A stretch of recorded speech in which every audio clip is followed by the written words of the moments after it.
যে জল্পনা জোরালো হচ্ছে, জানা যাচ্ছে যে আব্বাস সিদ্দিকী আইএসএফ এর হয়ে দাঁড়াতে পারে, সেটা কি তৃণমূলের জন্য বড় চ্যালেঞ্জ হয়ে যাবে? আরো তৃণমূলের ক্ষেত্রে আরো সুবিধা, এসব এসব 4 পয়সার চানাচুর এদেরকে আমরা দাম দিই না। ওর যদি হিম্মত থাকে ওকে বলুন যে ক্যানিং পূর্বে এসে দাঁড়াতে, তবে ওকে বাপের বেটা বলবো। আর যদি না পারে তাহলে জাঙ্গিপাড়া বিধানসভায় ও যেখানে জন্মস্থান আছে সেখানে ওকে দাঁড়াতে বলুন আব্বাস সিদ্দিকীকে। আব্বাস সিদ্দিকী আমি মনে করি আমাদের একটা বুথ সভাপতির যে মূল্য আছে আব্বাস সিদ্দিকী সেই মূল্য নেই। এরা হচ্ছে ধর্মের কালোবাজারি, এরা ধর্ম বিক্রি করে খায়। ফলে এদেরকে বাংলার মানুষ গ্রহণ করেনি, কখনো করেনি, আর এখনো করবে না। এটা আমি খুব দায়িত্ব নিয়ে বলছি। শওকত বাবু, যেমনটা কান পাতলে শোনা যাচ্ছে যে আইএসএফ এর তরফ থেকে বলা, মানে এখনো শোনা যাচ্ছে আপনার উল্টো দিকে প্রতিপক্ষ হিসেবে আব্বাস সিদ্দিকী দাঁড়াতে পারেন। ওয়েলকাম, আই ওয়েলকাম হিম। আমি স্বাগত জানাবো। যদি আমার এগনেস্টে দাঁড়ায়, এর চাইতে খুশি বাংলাতে আর কেউ হবে না। আমি সবচাইতে বেশি খুশি হব। শওকত দা, আমি স্টুডিও থেকে সুজয় কথা বলছি। শওকত দা, আইএসএফ এর তরফ থেকে একটা অফিসিয়াল একটা প্রতিক্রিয়া আমরা পেয়েছি যে এবারে 2026-এর যে বিধানসভা নির্বাচন তারা 100টা আসনে প্রার্থী দেবে, এবং তার মধ্যে যেটা শোনা যাচ্ছে আপনার যে আসনটিতে সেটাতে আব্বাস সিদ্দিকী দাঁড়ানোর ইচ্ছা প্রকাশ করেছে বলে আইএসএফ এর তরফ থেকে এরকম একটা খবর আসছে, কি বলবে? 596টা রাজনৈতিক দল আছে, তার মধ্যে আইএসএফ একটা। এবং ভারতবর্ষে যারা এই মুহূর্তে বিভিন্ন রাজ্যে ক্ষমতায় আছে বা যাদের বিরোধী দলে আছে সেই সংখ্যা হলো হাতে গোনা হয়তো 20-30টা। এই সবকে আইএসএফকে আমরা কোনো গুরুত্বই দিই না। ওকে বলুন যে ভাঙড়টাকে বাঁচাতে বলুন, অন্য জায়গার কথা না ভেবে। দুই ভাইকে বলুন যে ভাঙড়টাকে রক্ষা করুক, তবে ওদের বাপের বেটা বলবো। ও ভাঙড়ে হারাবো তবে শুনবো, আমি এটা চ্যালেঞ্জ করে বলছি। আর আমার ওখানে যদি গিয়ে দাঁড়ায়, একটা কোলাগাল দাঁড় করিয়ে দেবো ওর বিরুদ্ধে আমার দাঁড়ানো মানে নিজের সম্মানটাকে নষ্ট করা। আমি ওর বিরুদ্ধে কন্টেস্ট করবো একটা ফালতু লোককে, আমি ওর বিরুদ্ধে একটা বাচ্চা ছেলেকে দাঁড় করিয়ে দেবো, 1 লক্ষ বেশি জিতবে। তার মানে আপনি কোথাও গিয়ে আব্বাস সিদ্দিকীকে সেই জায়গায় গুরুত্ব দিতেই নারাজ, কারণ আপনার মনে হয় না সেটা একটা খুব কঠিন প্রতিপক্ষ হবে? না, মোটেই না, ওকে গুরুত্বই দিতে নারাজ। একটা শুনুন, এরা হচ্ছে যে ধর্ম বিক্রি করে খায়, এদের কোনো গুরুত্বহীন, এদের গুরুত্ব দেওয়ার কোনো প্রশ্নই উঠছে না। আমি যেটা বলছি ওকে শোনান, ওকে বলুন, ওকে প্রশ্ন করুন। আর ও যেখানে দাঁড়াবে একটা কোলাগাল দাঁড় করিয়ে সেখানে আমরা জেতাবো, না জেতাতে পারলে রাজনীতি ছেড়ে দেবো। আর ওকে বলুন ওর ভাইটাকে রক্ষা করুক। ওর ভাইটা যে ভাঙড়ে গত 21-এ জিতেছিল, ভাঙড়টাকে রক্ষা করতে বলুন, ভাঙড়টাকে একটু বেশি করে নজর দিতে বলুন, মন দিতে বলুন, তাহলে অন্তত ওই পরিবারের পক্ষে অন্তত ভালো হবে।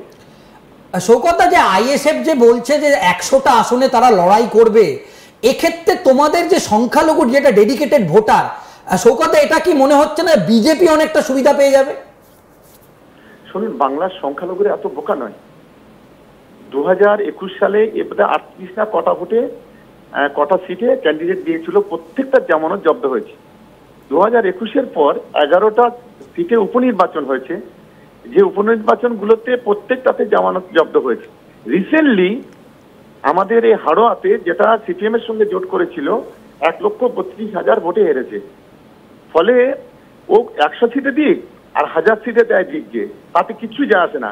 তৃণমূল কংগ্রেস 2021-এ যেমন 213টা সিট নিয়ে জিতেছে, 2026-এ 235-এর বেশি সিট নিয়ে তৃণমূল কংগ্রেস ক্ষমতায় আসবে।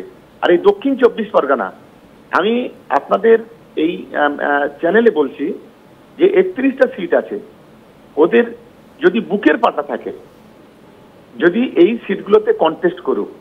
এরা তো বাচ্চা ছেলে, যদি নরেন্দ্র মোদী অমিত শাহ এসে দাঁড়ায় তারপরেও তাদের জামানত জব্দ হবে। এটা আমি অন ক্যামেরা আমি চ্যালেঞ্জ করে বলে দিলাম।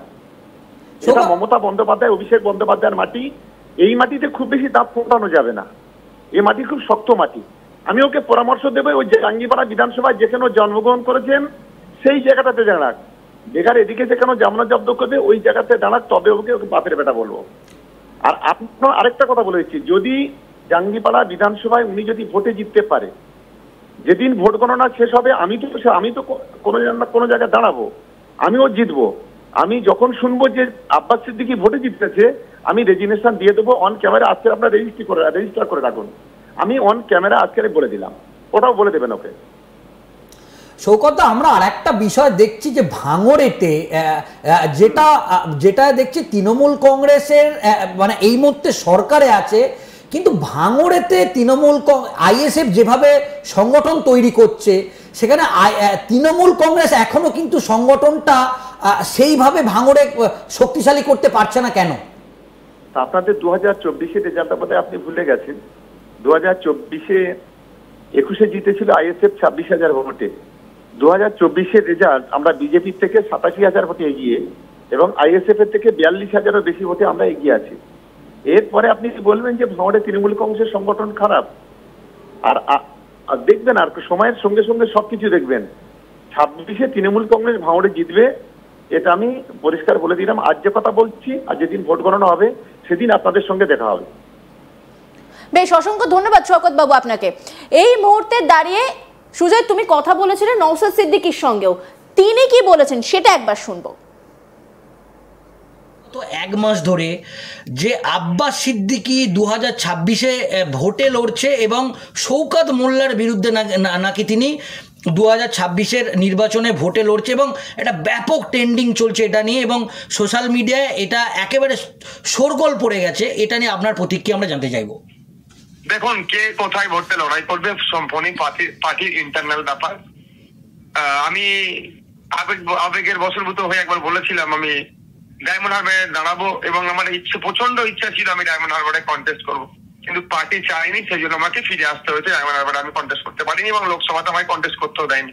সুতরাং পার্টি যেটা ডিসাইড করবে, আর আমাদের পার্টির হচ্ছে প্রাণপুরুষ বিজেতা আব্বাস সিদ্দিকী ভাইজান, যেখানে মানে এটা আমাদের সবসময় আছে, তিনি থাকবেন, তিনি আমাদের দলের প্রতিষ্ঠাতা। সুতরাং একটা আলোচনার ভিত্তিতেই এটা হবে। তবে একটা কথা বলবো, 2026-এর ইলেকশনের মতোই হবে। তৃণমূল কংগ্রেস আর বিজেপিকে বাংলা থেকে কিভাবে বিতাড়িত করা যায় তার সর্বোচ্চ চেষ্টা আমরা চালাচ্ছি।